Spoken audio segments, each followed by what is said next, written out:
Olá, boa tarde pessoal, tudo bem? Sou Gabriel Ferrão, doutor em música pela USP, professor de música na universidade e em pós-doutorado na França. E eu venho hoje conversar com vocês no nosso quadro Conversas com o Doutor Música aqui no YouTube sobre o motivo pelo qual você não aprende teoria musical, por mais que você esteja estudando há muito tempo teoria musical, parece que você não entende ou não compreende o que você estuda. Eu quero começar aqui com uma analogia de um assunto que está bastante presente na minha vida hoje, que é o estudo da língua. A gente sabe que no Brasil você estuda a língua inglesa durante toda a escola praticamente, e muito poucas pessoas conseguem de fato entender o que estão falando, ou pelo menos falar alguma coisa, melhor dizendo. E por que isso acontece com a língua? E essa analogia é o começo do que eu quero falar sobre a música. Existe uma coisa muito distinta, especialmente na linguagem, mas também na música como linguagem, entre você aprender algo teoricamente e você conseguir aprender aquilo de fato. Aprender mesmo, a teoria e a prática. E a distinção reside onde, pessoal? Reside no método, mas também na visão e no propósito do estudo. É fato que quando você estuda alguma coisa, levando em consideração a sua motivação, o seu gosto pelo assunto, tendo algum tipo de objetivo pessoal envolvido com aquela aprendizagem e não alguma coisa obrigatória que você tem que fazer só porque disseram que é importante, isso já coloca você na disposição correta para aprender aquilo que você está estudando, certo? Tá vendo que esse sol tá meio forte, né? Então, um ponto é esse, né?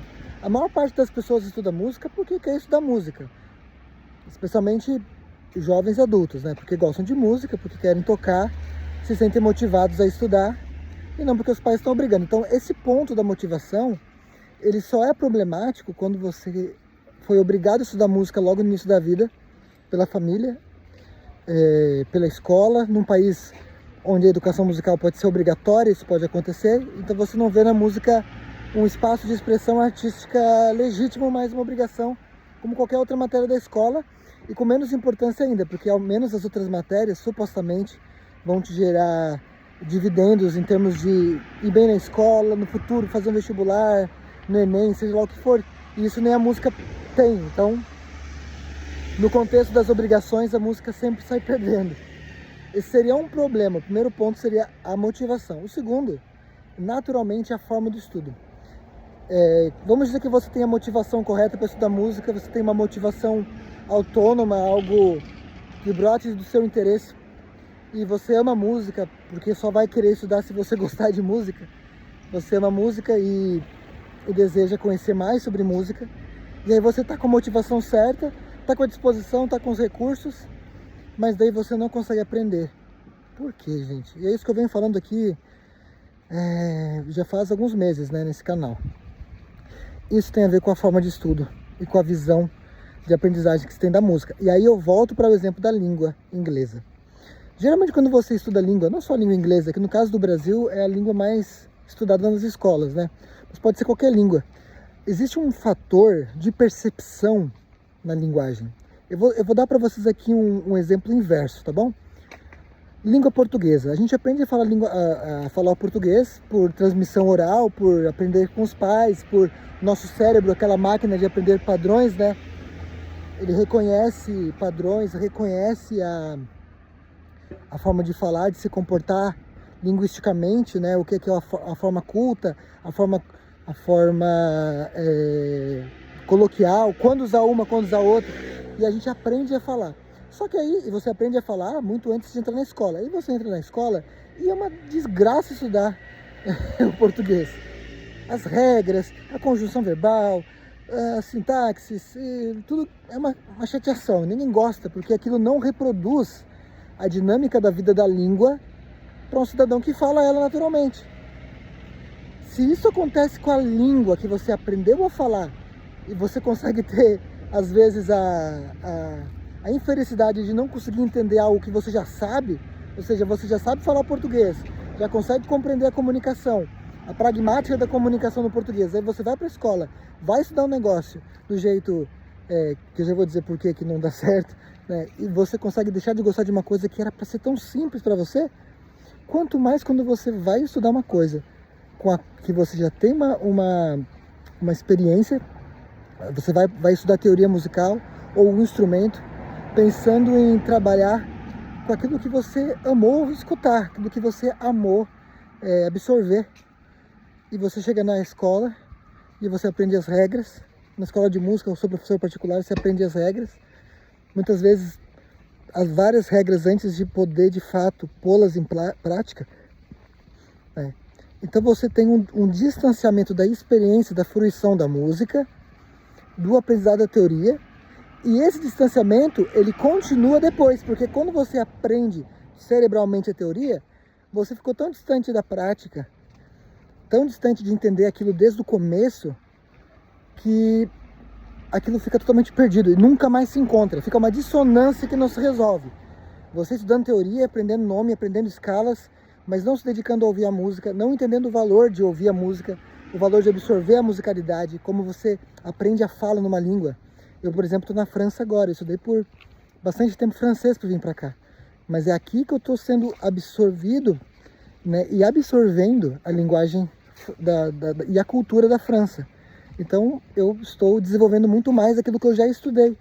Só que o fato de eu ter estudado num lugar onde havia muita prática, havia bastante ambientação cultural, me preparou para que chegando aqui eu não ficasse completamente sem ferramentas. Entende? Então o estudo da teoria tem que estar vinculado àquilo que te motivou a estudar e não completamente afastado da prática musical que você deseja fazer. Eu falo disso em outras conversas aqui no canal, no Insta também, e no Threads, enfim, em todas as redes, que é aquilo que eu chamo de bipolaridade musical, que é um sintoma, ou que é um resultado desse desalinhamento da afetividade com o intelecto na hora de estudar música. A gente entende uma música que não gosta de fazer, ou que não sabe fazer, e a gente não compreende nada da música que a gente ama fazer, daquela música que a gente gosta de escutar.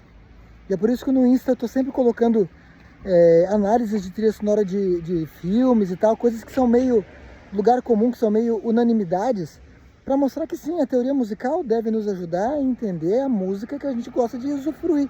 E isso eu estou falando para pessoas que nem são musicistas, assim, práticos, que não tocam, mas que gostam de ouvir música. Que são musicais, digamos assim, né?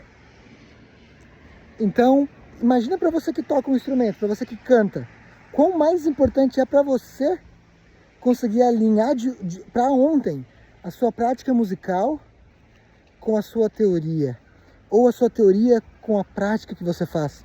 Veja só, a teoria chega a ser... A situação é tão grave que a teoria chega a ser quase um palavrão, no sentido de que, não, se a pessoa se dedica à teoria, é um teórico, uma pessoa que não tem o que me dizer. Como assim? A teoria é super importante. E sim, existe um âmbito da teoria, inclusive na universidade, como eu trabalho também, onde você vai... que sol forte. Desculpa a careta, pessoal. Onde você vai se dedicar completamente à reflexão, à introspecção acadêmica, intelectual. Tá perfeito. Se você é uma pessoa dessas que quer fazer isso, ainda assim você vai precisar desse conselho. Por quê? Porque você não vai chegar nesse ponto de estudo, nesse ponto de aprofundamento, antes de você fazer muita música, antes de você gostar muito de música, e antes de você ter uma percepção musical bastante desenvolvida. Ou seja, no nível de um mestrado, no nível de um doutorado. Então você vai precisar sobreviver por muito tempo tocando e estudando teoria vinculada à música que você faz, seja jazz, seja música pop, seja música gospel, o que for. Portanto, verifique se os seus estudos de teoria estão vinculados com a música que você busca fazer. Olha, eu não ignoro que há pessoas entre nós aqui, são raras, mas há pessoas entre nós que estudam teoria musical e às vezes nem sabem tocar um instrumento. Gente que gosta de estudar matemática, aritmética, álgebra, enfim, e gostam de estudar teoria musical, seja como vertente da filosofia, e para esses está tudo bem. São pessoas que não têm a expectativa de usufruir da teoria musical como uma ferramenta para fazer música, e que não estudam a teoria musical para melhorar a forma que tocam. E a maior parte dos músicos faz para isso, né? A gente estuda teoria musical para compreender melhor o sistema tonal, a música, os acordes, para tocar melhor, certo? Então tudo bem, essas pessoas que estudam teoria pura, tá ótimo. Gosto muito de conversar com pessoas que gostam de teoria pura, mas eu sei que a maior parte dos músicos, inclusive pessoas muito próximas a mim, às vezes alunos, que têm dificuldade com teoria musical, é por causa da desconexão entre a sua prática musical, a sua própria compreensão teórica da sua prática musical, que devia começar por ali, entender o que eu faço, entender o que eu gosto de fazer. Então isso realmente é um bloqueio, cria um bloqueio na vida dos músicos. Então veja para ontem, se você está estudando teoria musical e está conseguindo aplicar, você está no caminho certo. Se não, eu vou te sugerir repensar toda a tua experiência com teoria musical. Primeiro, parar de achar que é chato, porque é chato teoria. A teoria é uma maravilha. Quando você entende a teoria e você está conseguindo tocar e está conseguindo absorver a musicalidade da coisa, gente, a teoria musical ela é uma ferramenta incrível. Agora, se você está fazendo o que eu estou denunciando aqui no vídeo, estudando teoria por estudar, para decorar nomes, para decorar um monte de coisa, não está conseguindo trazer para a prática, isso tem data de validade, pessoal. Isso não dura muito não, viu? É triste, mas eu preciso te falar isso, ok? Mesmo que você seja um estudante de faculdade, você vai estudar teoria durante o seu curso e no fim, quando você sair, você vai esquecer tudo. Não adianta, né? Nem a melhor das decorebas justifica isso. Porque o nosso cérebro é treinado para descartar, esse é um ponto importante, ele é treinado para descartar o que é desnecessário. Então se você estuda um monte de coisa que você não põe em prática, um monte de coisa que você não vê utilidade, tenha certeza, o seu cérebro vai jogar isso tudo na lata do lixo. As flores cheirosas aqui. Vai jogar tudo na lata do lixo quando você sair do curso, tá? E você vai perder o benefício de conhecer a teoria e de ser um músico melhor a partir dela, tá certo? Então, meu aviso é esse. Todos os vídeos do canal que eu faço, pessoal, todos os vídeos do canal que eu faço estão voltados para ensinar teoria musical de uma forma prática, simples e que você pode aplicar em qualquer repertório que você quiser utilizar, ok? Eu sugiro que você comece, se você não tem nenhum conhecimento de teoria musical e quer começar nessa área, começa pela playlist Teoria Musical do primeiro vídeo. Tem vídeos curtos de 5 minutos, 8, 10 minutos e vai subindo e vai fazendo perguntas lá e eu vou respondendo, tá? Se você já tem algum conhecimento, dá uma olhada na playlist também, mas vê principalmente esses vídeos do Conversando com o Dr. Música que eu falo sobre essas questões. Sabe por que eu falo sobre isso, pessoal? Pelo seguinte, porque é muito raro se falar sobre isso. Eu não estou sendo demagógico aqui, demagogo, porque é raro mesmo. Assim, eu não conheço nenhum canal no YouTube para falar de um lugar onde tem muita informação como o YouTube. Eu não conheço nenhum canal que se fale sobre isso. E modéstia à parte também, eu não conheço ninguém com a autoridade acadêmica de doutorado que eu tenho, tendo a cara lavada de falar isso aqui também no YouTube. Ou seja, eu tô te falando isso, mas não é invenção minha, tá certo? É fruto da minha prática como professor há mais de 10 anos em universidade, de teoria, de tecnologia musical. E observando as dificuldades dos meus alunos, e eu tenho visto pelos vídeos aqui, pelos comentários de todos, que eu agradeço muito, que não é só deles, que muita gente tem, tá bom? Bom, pessoal, muito obrigado pelo tempo de vocês. Agora eu peguei um ventinho que vai desfazer meu penteado. Obrigado pelo tempo de vocês. Eu quero fazer aqui um pequeno merchanzinho. Eu desenvolvi um guia para todo mundo que gosta de música, não só para estudantes de música, mas para todo mundo. Um guia de como resolver o problema da bipolaridade musical. E eu chamo esse guia de Guia da Escuta Integrada. É um guia onde você vai aprender a integrar a sua percepção musical, a sua afetividade, a certos elementos de teoria musical muito simples, muito elementares. E é um guia que não tem terminologia musical complexa. Eu evitei de propósito usar partituras e usar nomes de acordes, até porque isso está no meu canal aqui, né? Mas nesse guia eu ajudo pessoas que têm interesse por estudar teoria musical ou que querem só ouvir música com mais qualidade. Por isso que o guia é chamado de Guia da Escuta Integrada, né? Como modificar, como melhorar a sua escuta musical em um dia. E é um guia com vários exercícios, um guia com bastante instrução nesse sentido. E ele está num preço promocional porque eu lancei ele faz umas 2 semanas. Estou aí na primeira campanha de divulgação dele. mas certamente ele vai ser reajustado mais adiante. Mas então, pessoal, muito obrigado pela atenção de vocês. Deixe seu like, se inscreva no canal, compartilhe esse vídeo com seu amigo, faça sua pergunta, vamos conversar na seção de comentários, tá bom? Para isso que eu tô por aqui também. Um grande abraço.